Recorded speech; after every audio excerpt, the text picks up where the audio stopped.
Simple सा reason है, बड़ा साधारण सा रीजन है।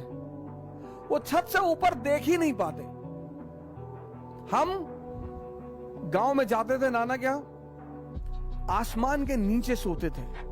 खुले आसमान के नीचे चारपाइयां बिछती थी सर, और जमीन से आसमान तक नजर जाती थी। जब तक बच्चे आसमान के नीचे सोते रहे, उनकी महत्वाकांक्षाएं बढ़ी रही। और जब बच्चों ने आसमान देखना ही बंद कर दिया, महत्वाकांक्षा छोटी हो गई।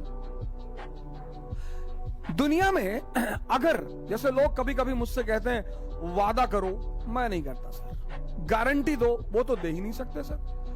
दुनिया में मौत को छोड़कर किसी चीज की कोई गारंटी नहीं है। आकस्मिक है तो दुख होता है सर, महामारी है तो दुख होता है सर। घर में जब भी मौत होती किसी की, कोई बेसहारा होता है सर, वो एक असहाय घटना है सर। इस महामारी के दौर में मैंने अपना एक भतीजा खोया सर, 28 साल का सगा भतीजा।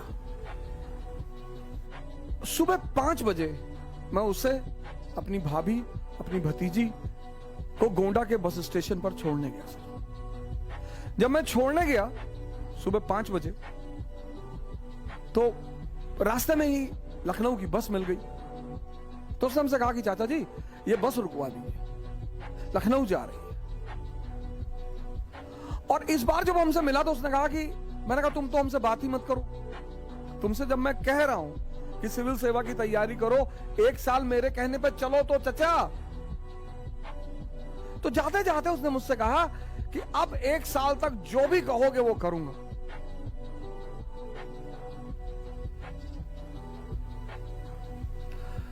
बस यही उसके अंतिम शब्द है।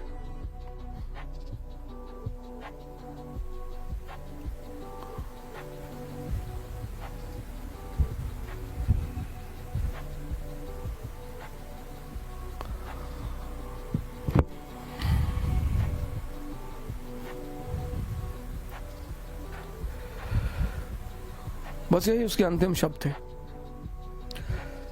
धोखेबाज। शायद घर के लोग समझ नहीं पाए, शायद घर के लोगों को एहसास नहीं हुआ। एक ही बेटा था सर, 2 बेटियों पर एक ही बेटा था। हम सब ने दर्द को झेला है सर। सिर्फ मुस्कुराने का मतलब, सिर्फ चिल्लाने का मतलब यह नहीं होता कि आदमी किसी कष्ट से नहीं गुजर रहा है। लेकिन दर्द को गाने से कुछ भी नहीं होता सर। खुशियां बांटने की चीज है और दर्द पीने की चीज है। मैंने अपने जीवन में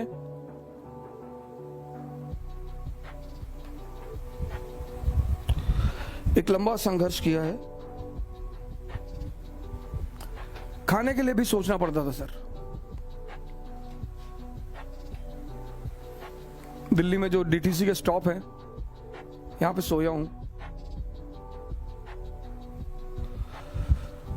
गुरुद्वारे में खाना खाया हूं। एक होटल के बियर बार में काम किया हूं।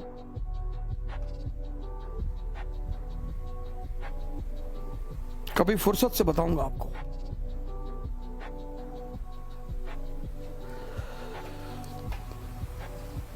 लेकिन बाबर की एक लाइन, कभी कभी होता है ना कि कुछ चीजें आपके सबकॉन्शियस में बैठ जाती हैं। मैं आपसे कहता हूं बायोग्राफी पढ़िए, ऑटोबायोग्राफी पढ़िए, पता नहीं कौन सी लाइन आपके जीवन की दिशा निर्देशक बन जाए। और जब वो कहता है कि क्या हुआ जो मैदान हार गए, अभी सब कुछ नहीं हारे। वो अदम्य साहस और इच्छा शक्ति जो सर झुकाने और सजदा करने को तैयार नहीं। सर ये लाइन तो दिल में बैठ गई है सर, कयामत तक लड़ेंगे, कयामत तक लड़ेंगे सर। दिल्ली के लिए लड़ेंगे, काबुल के लिए लड़ेंगे, लड़ना ही जिंदगी है सर, और कुछ है ही नहीं। और दूसरा आदमी जिससे मेरा बड़ा लगाव है, अक्सर जब मुझसे लोग डायरी वायरी देते हैं, वो स्लैम बुक वगैरह की, इसमें कुछ लिख दो, तो मैं बस 2 वर्ड लिखता हूं, लिव डेंजरसली। नीचे का स्टेटमेंट है सर, स्टेटमेंट कोट है उसका, कहता शांति से मत, लिव डेंजरसली। मेरी डायरी का पहला पेज हर साल जब डायरी खरीदता हूं तो उस पर यही लिखता हूं, लिव डेंजरसली। जिंदगी का कॉन्सेप्ट क्लियर है। नौकरी एक ही करनी थी, वो मिली नहीं, उसके बाद नौकरी करनी ही नहीं थी सर। मैं किसी की नौकरी कर ही नहीं सकता सर, किसी की। मैं जिसके भी साथ काम करता हूं उसको एक बात स्पष्ट तौर पर बोल देता हूं, हुक्म मत चलाना। वो तो हमने अपनी अम्मा का नहीं सुना, वो हमेशा हमसे कहती रही, निकाल देंगे घर से, निकाल दो। अगर राजा मनकापुर थोड़ी हो कि 10,000 बीघा खेत है तुम्हारे पास, निकाल दोगी। कितना खेत होगा? 15 बीघा होगा, 20 बीघा होगा, 30 बीघा होगा, बहुत होगा 50 बीघा होगा। राजा कुंडा थोड़ी हो कि 1 लाख बीघा खेत है, निकाल दो। 15 बीघा खेत के लिए गुलामी, धमकी मत दो। और जब मेरा अंतिम अटेंड निकल गया और जब उन्होंने मुझसे कहा कि भिखमंगे हो गए हो तुम, अब जिंदगी भर मेरे टुकड़ों पे जिंदा रहोगे, उनकी इस लाइन ने भी जिंदगी को बदला सर। मैंने कहा ताने मत दो, कहीं दे रही हूं, हिम्मत है तो जी के दिखाओ। हाँ, मैंने कहा दिखाएंगे। बोली जा रहे हो क्या घर से? मैंने कहा जी। हाँ, बोले तो ये कपड़ा भी उतार दो, ये पैंट, ये शर्ट और वो अंडरवियर बनियाइन, वो भी मेरे ही पैसे की है, बहुत ताव है तो उतार के जाओ। सर मां बाप की मोहब्बत महान तो होती है सर, कभी कभी उनकी नफरत बड़ी फायदेमंद होती है सर।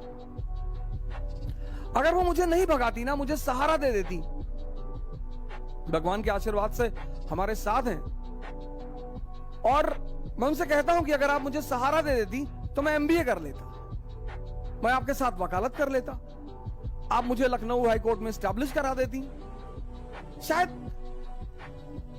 मैं भी एक आम इंसान की तरह ही रह जाता। लेकिन उनका वो भगाना, वो वरदान बन गया सर। बहुत बहुत बड़े सहयोगी रहे मेरे संघर्ष के। मोहम्मद हुसैन भाई हैं, पता नहीं, हो सकता कहीं मुझे बैठकर सुन रहे हो।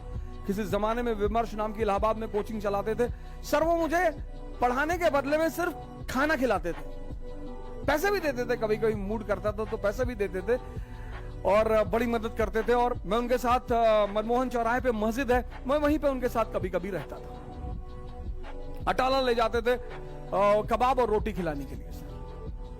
वो मेरे संघर्ष के बड़े महत्वपूर्ण साथी हैं। इंसर्च एकेडमी चलती थी, कुंदन राय भाई हमारे, पता नहीं, हो सकता है शायद हमें कहीं सुन रहे हो, उन्होंने बड़ी मदद की सर। सबसे अहम आदमी जो रहा, जिसका नाम मैं लेना चाहूंगा, वह है सुरेश सिंह। ATN एकेडमी चलाते थे सर। वो पहला आदमी है मेरे जीवन में जिसने मुझे एक अच्छी रकम मेरे हाथ में रखी पढ़ाने के एवज में। अरे कहा हो जा सर, आप पैसा ले जाइए और कभी आपको जरूरत हो तो हमसे मिलिए। अभी इलाहाबाद हाईकोर्ट में वो प्रैक्टिस करते हैं सुरेश सिंह, बहुत मर्दाने किस्म का आदमी। अभी तो काफी दिनों से मेरी बातचीत उनसे नहीं हुई, लेकिन उनसे बड़ा अच्छा वो रहा।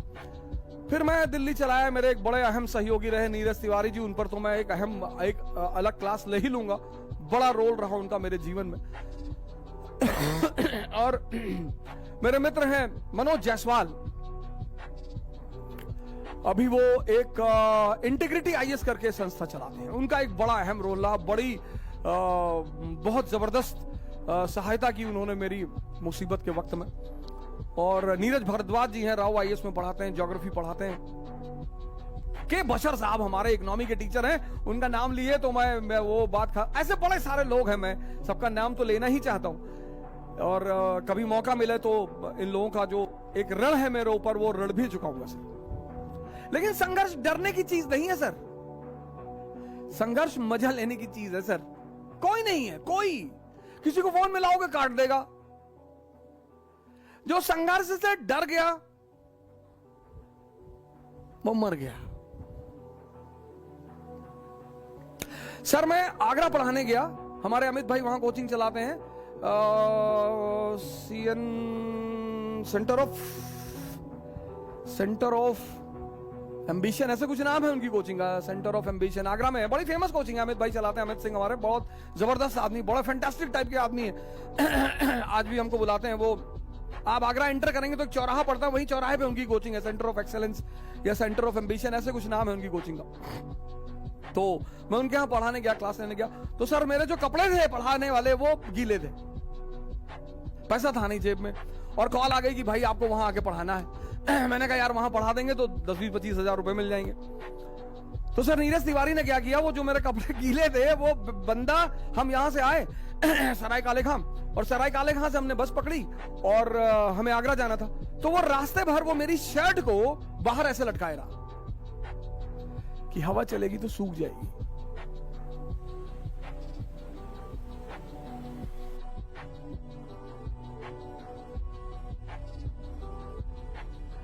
अब तो कोई डरा ही नहीं सकता सर, हर रंग हर रूप जीवन का देखा है सर, हर मौसम देखा है, हर चीज बनाना जानते हैं। मटन करी बना ले तो ताराचंद में बम बनाना भी सिखाया जाता है सर।